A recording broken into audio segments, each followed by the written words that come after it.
The kid stood, barefooted, in the summer dust of the single lane which ran haphazard among the shacks of the backwater bayou.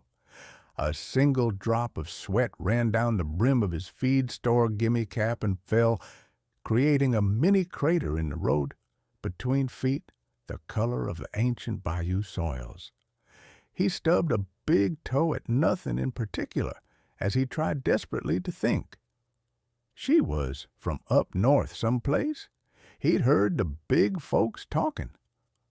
A Yankee girl, come to visit at the big house at the end of the bayou lane, exotic, yellow-haired like the autumn fields of goldenrod. He thought she shimmered in the sun like the ghosts of pirates, guarding sunken treasure on moonlight nights. And there was something else, a smell about her perhaps, unlike the earth and water and pollen he was used to, or the way her eyes invited him to look back. A thing about her, for sure. He suddenly shoved his hands deep into denim pockets and pulled out a single blue treasure. It's a spring robin's egg. The mama laid it too close to the bayou, and the turtles or coons would have got it for sure. You want it.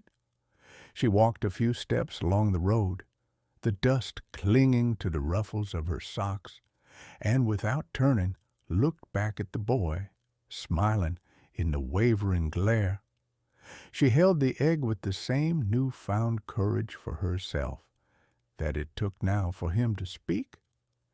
If you want to go fishing sometime, or maybe just ride in old Mrs. Thibodeau's flat bottom. Her smile faded, and her eyes widened slightly, making the boy's gaze drop to his summer-stained feet. His voice, like his gaze, became subdued, small, the sound of wavelets blown by a hot August breeze against the piers and landings of the little backwater community on the bayou.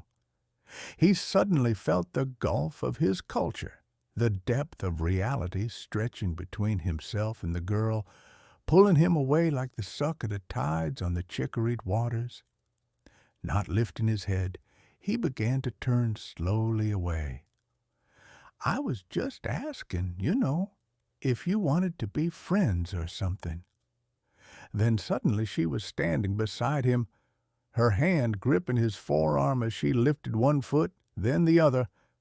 As she slipped off her shoes and her ruffled socks, twitching her toes slightly in the dust of the road, he again looked into her face. Her smile had returned,